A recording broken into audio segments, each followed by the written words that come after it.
میں جس ریاست میں جا رہی ہوں اس ریاست میں میری بیٹی کو نظام مصطفیٰ ملے گا، اس ملک میں میری بیٹی کو دستور مدینہ دستور مصطفیٰ ملے گا۔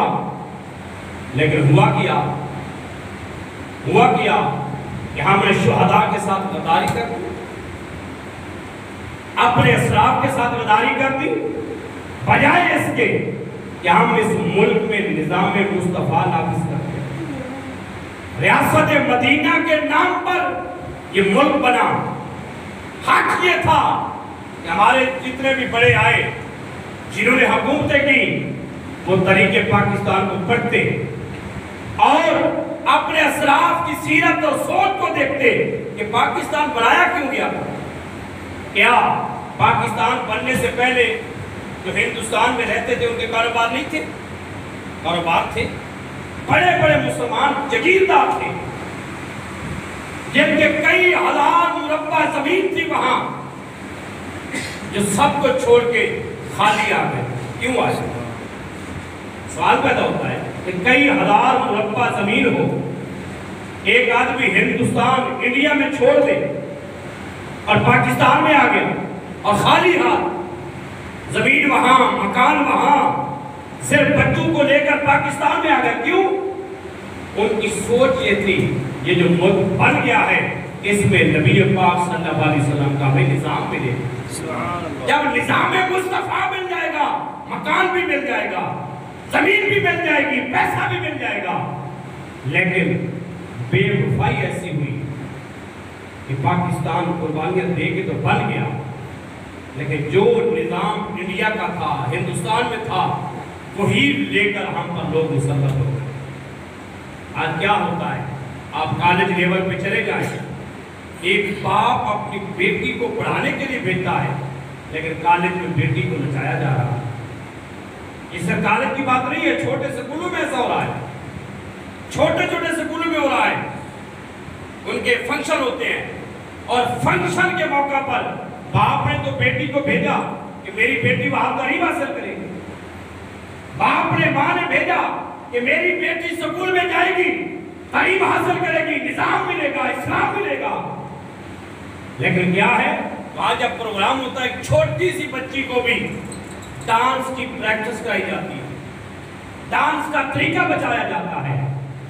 جب ہماری بیٹی سکول میں ڈانس کرے گی، کیا وہ بچیاں جنہوں نے عزت بچانے کے لیے اپنے سینے میں خنجر پھونک دیا تھا ان کی روح نہیں تڑپے گی؟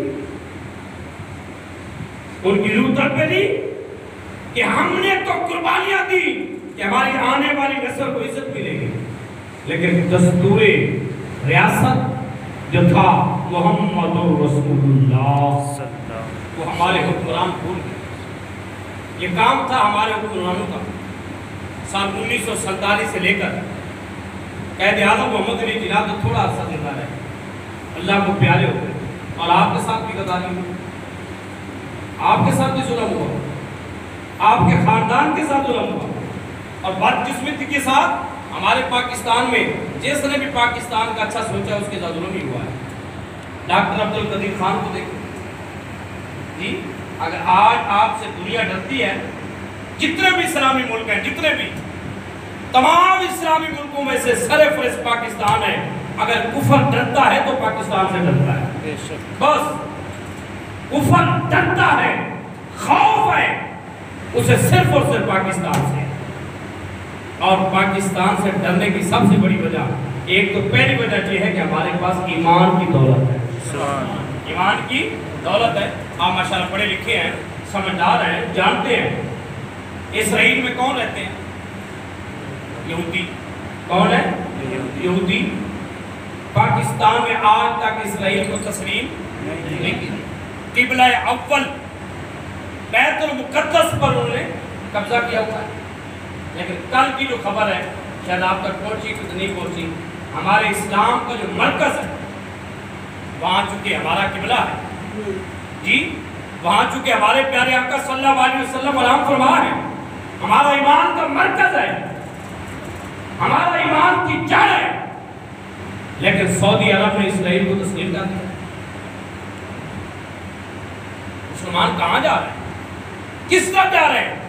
وہ یہودی ہیں جن کے بارے میں قرآن کہتا ہے، قرآن نے باقاعدہ یہودیوں کا نام لے کر کہا وقالت اليہود، یہ جو یہودی ہیں یہ مسلمانوں کے دوست نہیں ہو سکتے۔ کافر کتنی محبت بتلائے، میں تیرا دوست ہوں، یار ہوں، میں تیرا سجن ہوں، لیکن اللہ کا قرآن کہتا ہے کافر مسلمان کا کبھی دوست نہیں ہو سکتا۔ ہمارے جو مسلمان ہیں، یہ چونکہ 14 اگست کا دن ہے، ضروری تھا آپ کو آگاہ کرنا ان باتوں سے۔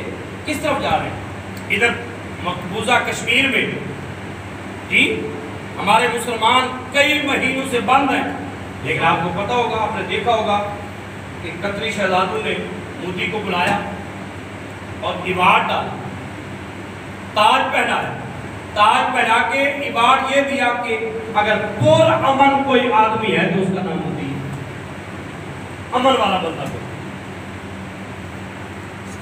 یہ ہے مسلمانوں کے ساتھ غداری، اسلام کے ساتھ غداری۔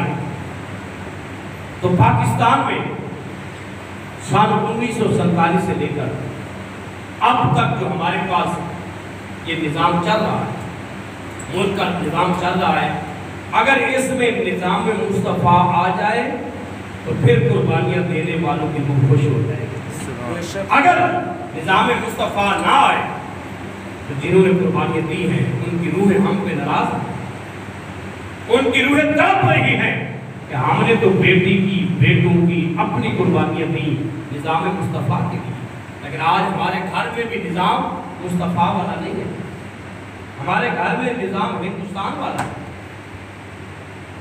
بڑی معذرت کے ساتھ ہمارے مسلمان کے حال ترقی ہو چکے ہیں۔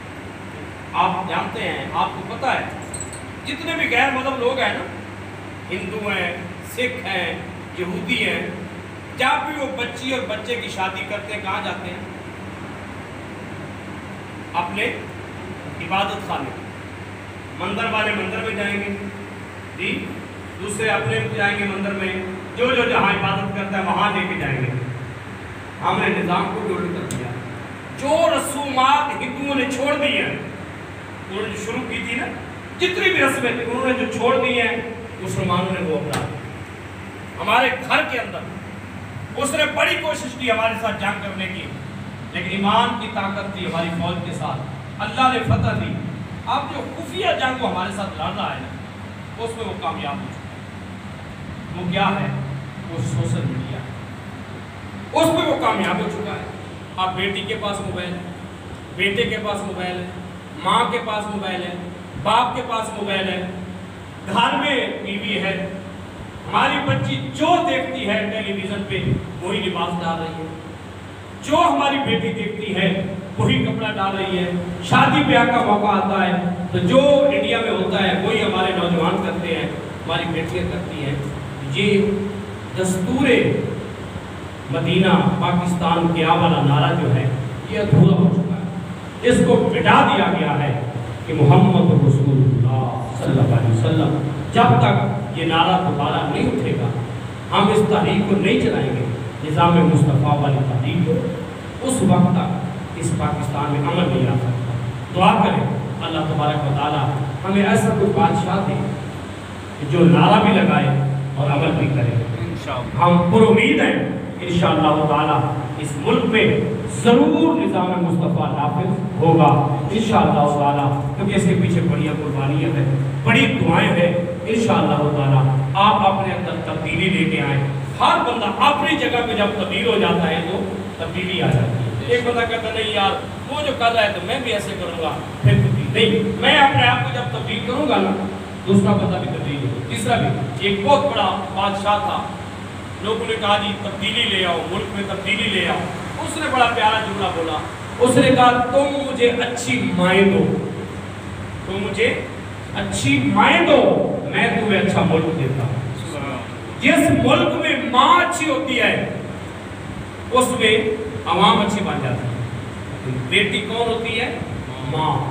آج میری بیٹی ہے، کل اس میں ماں بننا ہے، اگر آج میں بیٹی کی صحیح تربیت کروں گا وہ میری بیٹی اپنے بچوں کی صحیح تربیت کرے گی۔ میں نے کل ایک بات لی ہے، ایک میرے دوست نے اپنے بیٹے کی منگنی کرنی تھی، مجھے ساتھ لے گئے دعا کے لیے۔ جب بچی کو بلانے گئے تو بچی نے پہلی بات تو یہ کی کہ یہاں غیر محرم بیٹھے ہیں تو میں اس محفل میں نہیں ہوں،